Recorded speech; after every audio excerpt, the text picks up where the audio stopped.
I'm Trevor. Yes, I'm Tony Brevet. And you are from? Original Melodians. But you see what happened is now, you see Lynn Tate, I love him because he's got ideas. Yes. You know, he's got a feel. Like the Little Nut Tree. When I start playing it on the guitar, you just come with that sound. Ting, ting, ding, ting, ting, ting, ting, ding, ting, ting, ting.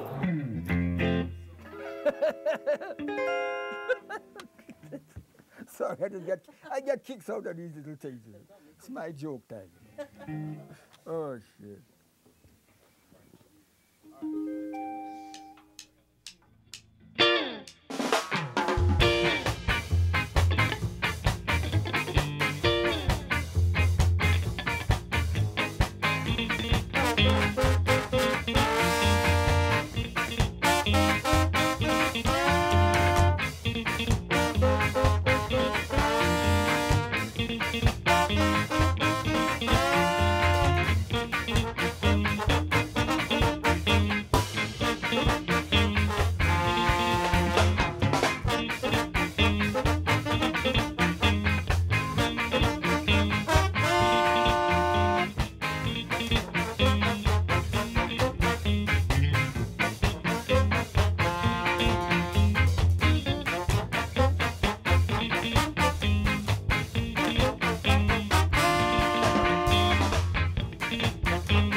It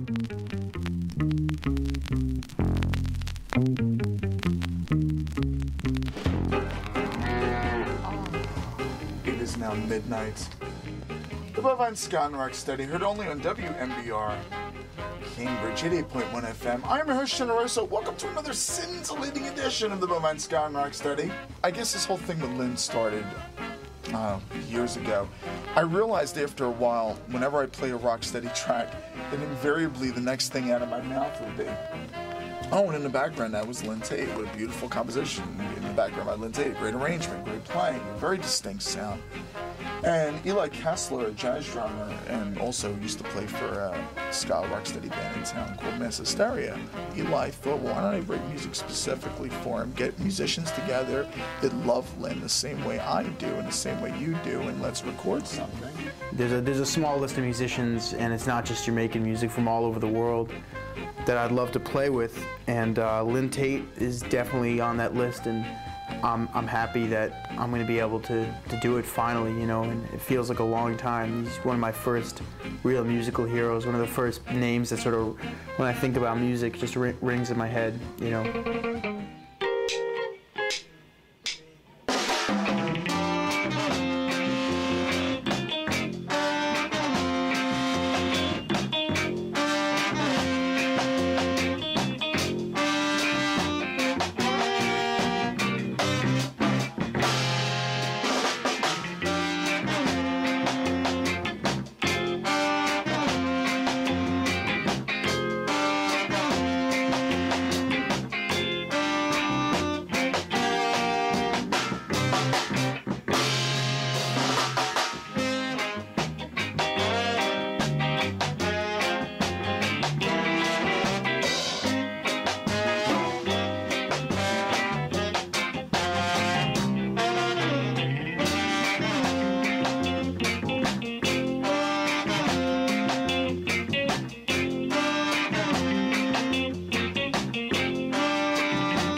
play some pretty notes.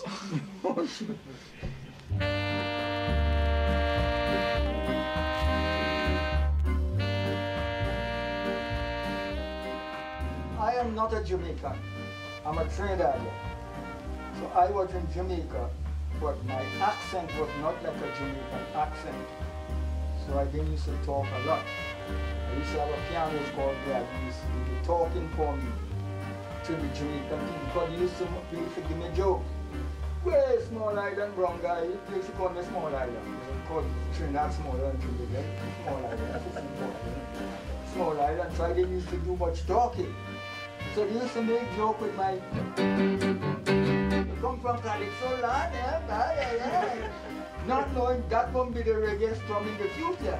You understand? Yeah, I don't know if you understand. Lindy was the one I would give credit for inventing the rocksteady. I have some nice little phrase and things like that. Upton and I are good friends. And Upton told me the story. And I believe it's true. It was that they were playing a ska tune, but Upton couldn't keep up to the beat. Because remember, ska is fast. And so they have to slow it down to suit him, and that's how rocksteady came into being. But Upton Lewis come and he have a song called Take It Easy. It was supposed to be a ska. Take it easy, but the words didn't fit that tempo. So I tell the pianist, hey, Gladys, fucking tempo down. Take it easy. And that song, it worked. And the people behind the glass, the bosses, yeah, worked. We didn't know it was going to be no hit, you know. We just did it, and when the record sell, Jackie Moto is the first one make a song with the same tempo, and the thing spread like wildfire in Jamaica, with these rude boys and all them things, and with the slow beat, you know. So that's how it really started. And in Trinidad we had bass line in Calypso. That's in Calypso, we used to have that in Trinidad. Bass, guitar and bass. So we Take It Easy, it had a space. Bass and guitar. You see? Not knowing, we didn't know it would be out like this, we didn't. We just did it slower. It's a slow ska. Rocksteady is slow ska. Basically, it was the next thing on the evolutionary chain. I mean, you know, once they got out of ska, I mean, ska to rocksteady was a major change. When rocksteady came along, it was really a big change from being this horn-driven, jazz-influenced music to being its own distinct identity. Rocksteady to reggae was so slight that only the experts can tell. I mean, it really was, it's really technically, it's just the guitar style. You know, it's the way the attack of the skank, which really differentiates rocksteady from reggae. But rocksteady, you know, so you could go come on time, 1, 2, 3, 4, but reggae is much slower, but the beat is big. That is faster. 1, 2, 3, 4.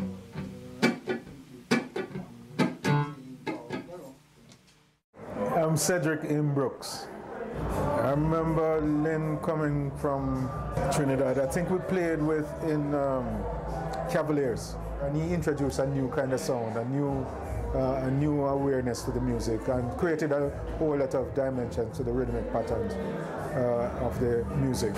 So he was pretty much in demand. We used to record in the night, on Monday night. Leslie Kong was always recording on Saturday morning. With Desmond Decker and work every Saturday morning. Duty this Sunday. But I'm a freelance guitarist. I'm a Trinidadian. I want to survive. You know, so if you give paying me and it's not troubling the other person, I go and play for you, you pay me, I play for him next week. They wouldn't get mad? Why are you going to get mad? I am a freelance guitarist. You can't get mad if you want me to suffer. No. Ska and rocksteady in the early parts of reggae. If you had to do a ballpark estimate as to how many tracks Lynn would have played on it later, what would you say? Probably several hundred ska songs, and anywhere from 1,000 to 2,000 rocksteadies. It's only guys like Lynn and Tommy McCook that were on that many tracks, at least during the rocksteady era, because they were band leaders and they were also basically running studios. Everything that was recorded at Federal, say from 1966 through 1968, has Lynn Tate on it.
That was the thing too, he wasn't just hired as the guitar player, he'd be hired as the arranger. So the vocalist would come in and Lynn would arrange the vocals as well as arrange the music. So that's why he's on such a high proportion of the songs recorded. The ending, it have the bottom line of the page have tadat. No. No. The bottom line of a page have tadat. End with that. Padap, 2, 3, 4, 1, 2, 3, 4. Padap. Okay. Just in the end when you finish play the melody. That will give the drummer a chance to shine. Padap. Padap.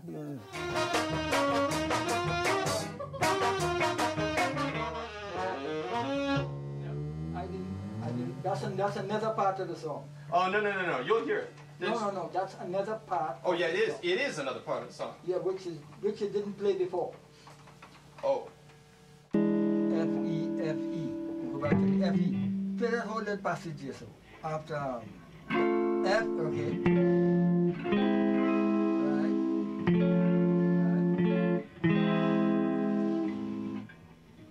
Well, it just, I think it's twice. And what after that? After that, what? That's what I'm asking. Not that part, you know. So wait, 1 minute. No melody. That's the end, that's the fade out. You played with so many different producers, but it was the one producer you really loved. Do you have a personal favorite? The best producer I like is Duke Reed. Duke Reed, why? Yeah, man. I don't know, he's such a nice guy, you know.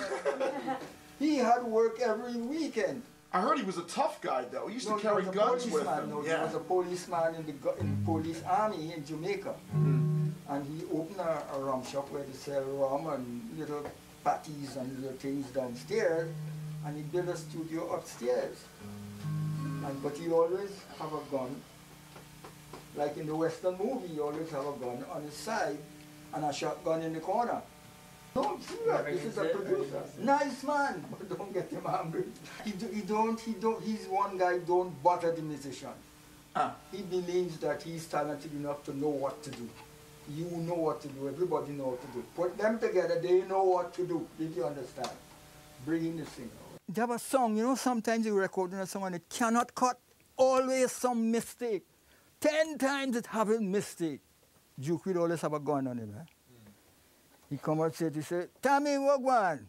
Tommy said, I don't know, my song cannot cut. Duke said, okay, minute. He went for a Q flask of white rum. He bring it upstairs, he drop in the 4 corner, couple drops. Doy! He shoot in the wall. In the studio? Yeah. Oh, my. The song cut, you know. Really? Yeah, man. The song, right after that, the song went smooth and cut.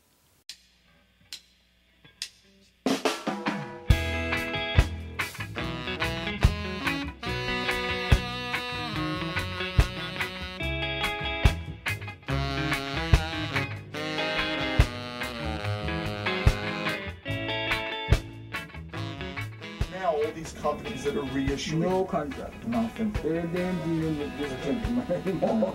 And in those days I was young, not experienced in business, just experienced in wanting to play a guitar, you know. So you pay a little money and you go home not knowing that things will go through.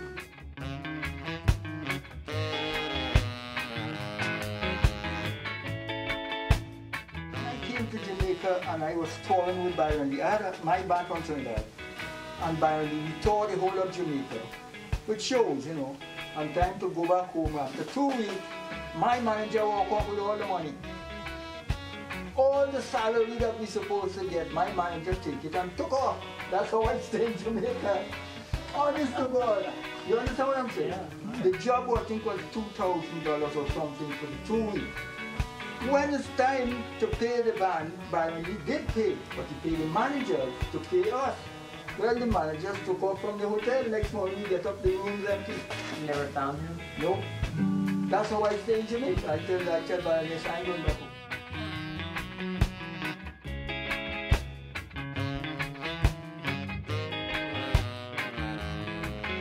Why did you leave Jamaica in the first place? They sent for me, the first West Indian club in Toronto was the Wick Club.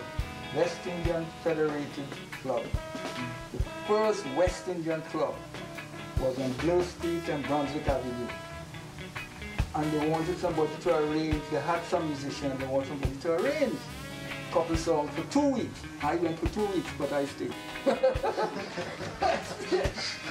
Oh no, I used to drink in those days and go on bar and girls and anyhow. So I stayed, I just great, you know, I stayed, and it was easy to stay in Canada in those days. So I stayed.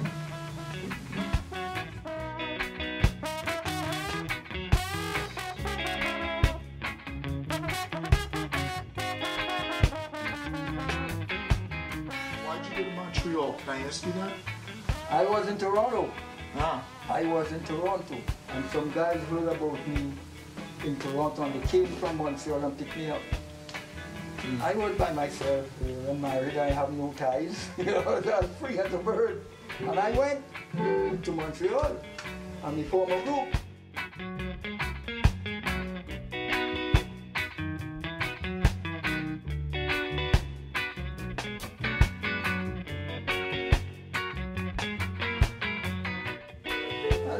I don't play out much now, I do more arranging and recording. Who do you play with right now? I don't play with nobody. Now, don't you have a wedding band or an No, Italian? I arrange for an Italian group in Montreal.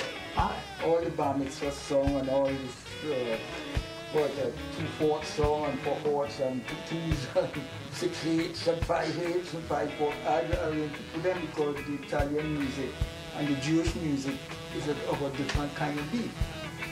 So I just arrange music for the group and deliver the music every Monday night. And please pay me. How long have you been with them? How long have you been playing? 9 years. Now, what is he currently doing in Canada? Well, he's a freelance arranger, so he's brought arrangements from any type of music. You know, we had talked about before how he does calypso arrangements for Carnival in Montreal. But he also does other ethnic styles, like Italian music, Greek music, Israeli music, you name it. How much he does Jamaican it all. stuff does he still get to do? Not so much, especially since the passing of Winston Grennan. You know, Grennan would call him down and he worked regularly with Grennan's band and on all recordings that Grennan was involved with. But since Grennan's passing, I don't think he's involved with any Jamaican music on the regular.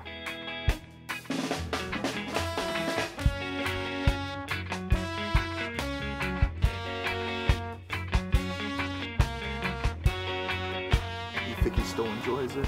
Oh yeah, very much. Yeah, and that's what he wants to do from as soon as he wakes up in the morning till he goes to bed at night. You know, he talks to me about how he'd be happy to spend all day long or all night long. He'd even sleep in his garage, which is his home studio that he's converted a garage into a nice home studio. He'd be happy to sleep there.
The thing about that style of playing is it like drives the groove, and you have because it sort of sometimes doubles what the bass is doing and also sort of plays with what the drums are doing. It makes the momentum of those tracks. And the tone of his guitar is so beautiful on those tracks. They're sick. I love that stuff. It's candy. It's lovely. It's beautiful. It's rock steady.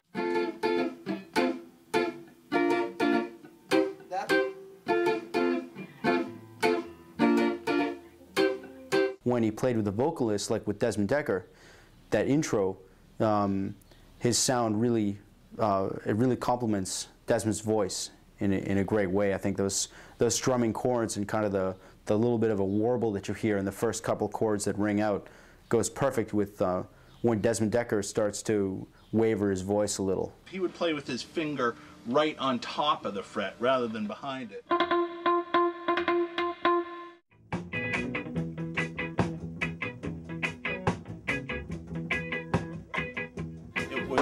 Give it a more percussive sound and at the same time a little bit more of a muted sound so that the note would die off more quickly. So where he couldn't really play a longer note, a half note or a whole note in that style, he would double it up with these very fast plucking with his right hand. But it's a beautiful song like, you are a fool, black-headed fool, to be in love with someone who don't love you. And Lynn Tate played a beautiful introduction and solo, and it was beautiful.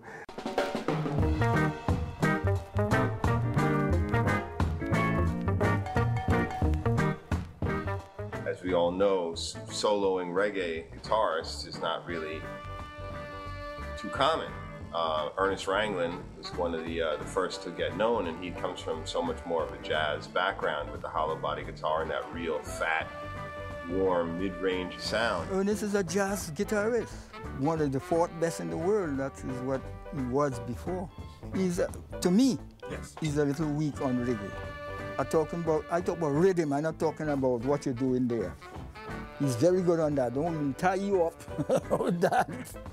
But rhythm-wise, he's more of a jazz guitarist.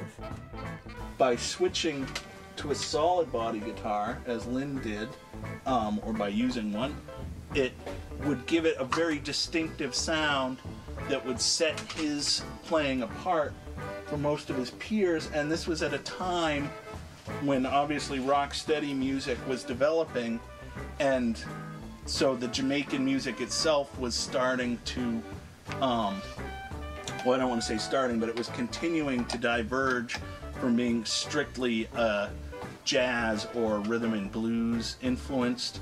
The guitar that Lynn Tate played throughout the 60s was a Hofner Galaxy, which is different from this Fender Stratocaster that I'm holding. It is a solid body guitar like this one, but one feature it had was humbucking pickups rather than the single coil pickups that we have here. In technical terms, humbucking pickup is like having two of these single coil pickups together in one pickup, wired out of phase, so the noise cancels out, so they're a much cleaner sound. When you hear Lynn Tate come on, he sounds like, you know, one of those country guitarists, you know, with a really twangy kind of guitar style. It's distinctive, and it's you know, defines its era, and you hear it and you know exactly what you're listening to, and that's, you know,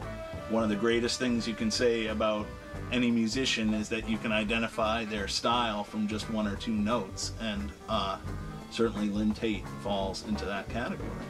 I'm really happy that he sticks with that sound, because that is his sound, and he didn't really stray from that as far as I can tell.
was a struggling guitarist and a pan man.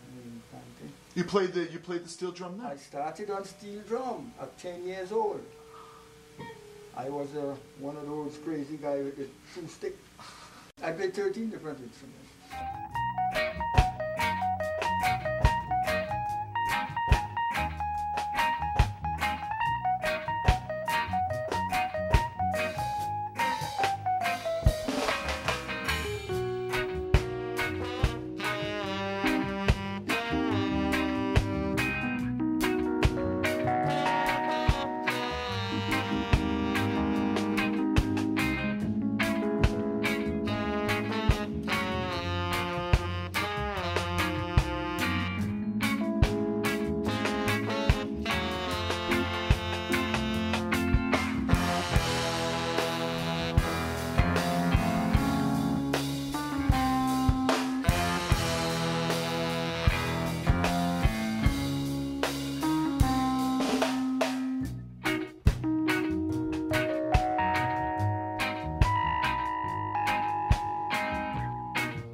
Rand's here. Oh, he's here. Oh. Rand Blake came on board and was very excited about playing on the track. The way people know Rand best is really through his reputation as sort of this eccentric and extremely unique performer and musician. He takes inspiration from movies, which is definitely an unusual thing, especially film noir movies. Rand has a lot of history as a solo pianist. There's a classic story that he told about turning down the offer to join Mingus's band because he doesn't work well with groups. But when he first heard Lynn Tate, he was really excited about the idea of playing with him, and especially on his own composition.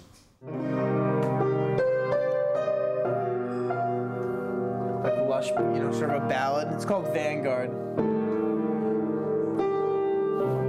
So originally done, with a singer in mind. Everything Rand does has got a singer in it. In his head, he's picturing, Gene Lee or Chris Conner or Billie Holiday. One of those great singers, But when I heard, I always heard it as, it could be that.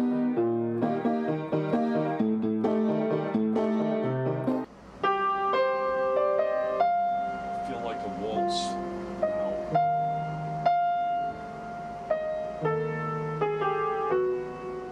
What I say about Lynn, because he hasn't had exposure to me, or probably there's so many definitions of third string. We could say ska and rocksteady. It's not only Stravinsky mixed with Monk, but on the other hand, that's some of my background. And it's rather amazing what he's done, and yet he remains himself. And I think I've said that about a couple of other people, but I think it's that he remained honest and was very giving. And I think that's what I choose in other musicians. That's why I'm a little fussy who I record with. So I think I've said something like this, but only for a very select few musicians. So it's a confidence that isn't a total monologue. In fact, I wish I had shared better. I think he's very incredible.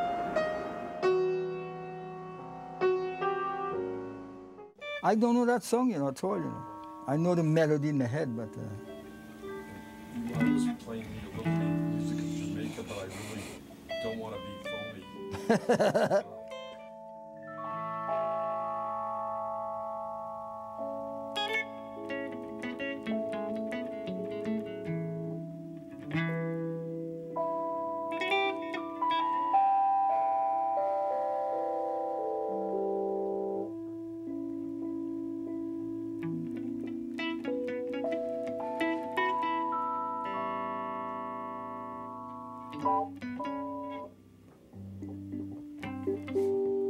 What is the song? Just let's see.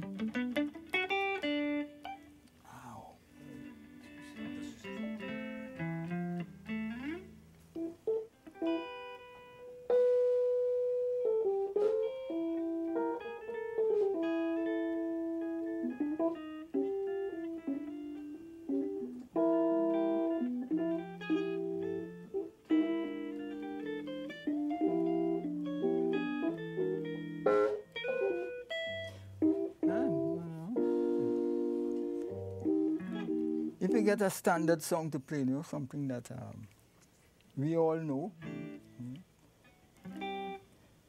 Laura, the song Laura is in what key?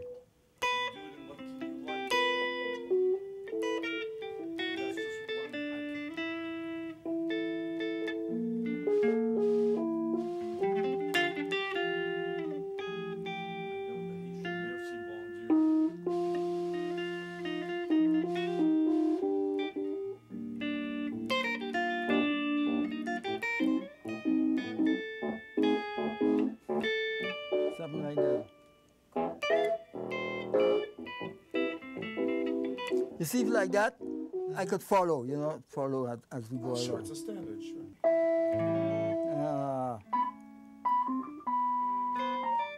I could go to another key. Yeah.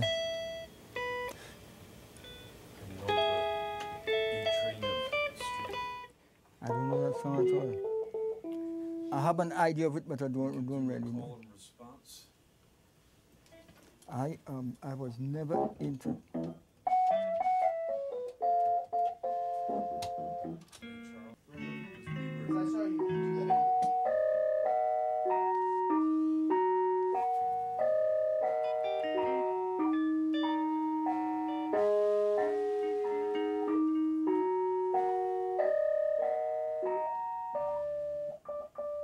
What's the melody?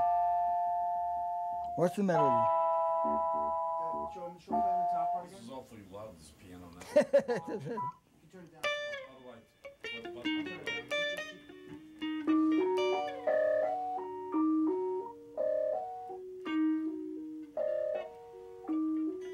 You can get me there. Do you know In the Mood for Love, Ray? Do you know that one? Do you know that one? Let him play. Go ahead. Do you know that one? Or Laura?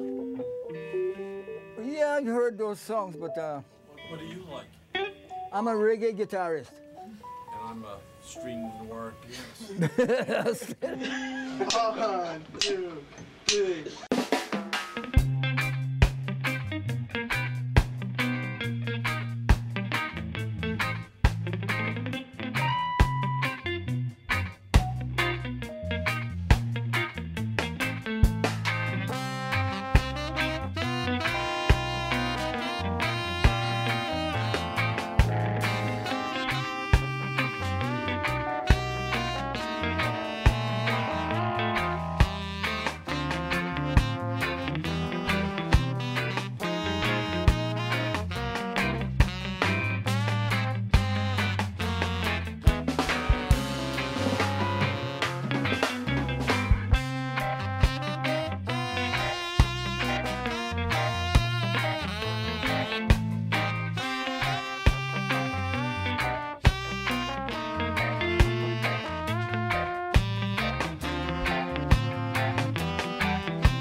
That was cool. But see, a big silence. Suddenly there's a big silence when the song stopped. What happened? Before it didn't have no silence. It's a big silence. You could hear it. It's a good sound. Silence or violence? No silence. There was a big silence as the song finished. It's noisy. That's right.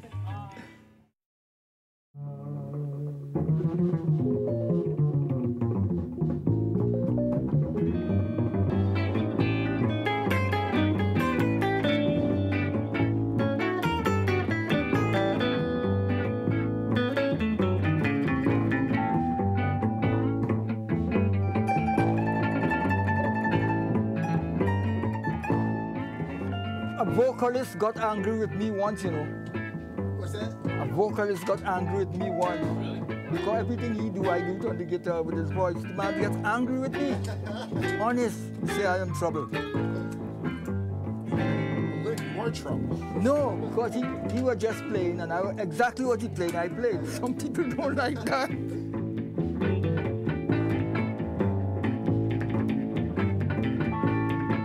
Played a trick on all of us one day. Because of the music that he composed the song, he had the music. He turned the sheets upside down. You see, this is the sheet here, right? He turned everybody's sheet upside down. But everybody is not, we ain't looking at that. We were talking and them guys smoking and ganja, you know, having a good time. So one, we used to stamp with the foot to count, and everybody noted. 1, 2, 3, 4. Nobody can blow because the music upside. Honest to God. That was his fun.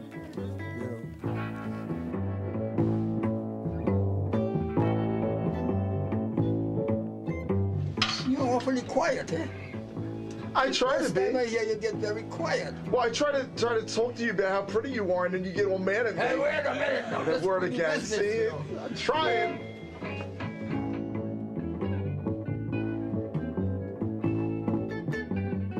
Like no music as a form of a job for a person in this world. Right. It wasn't no secure job. And as my mother said, you can't marry a woman and don't have a job and a black suit. But the music is there, man. The music is there. I can't help it.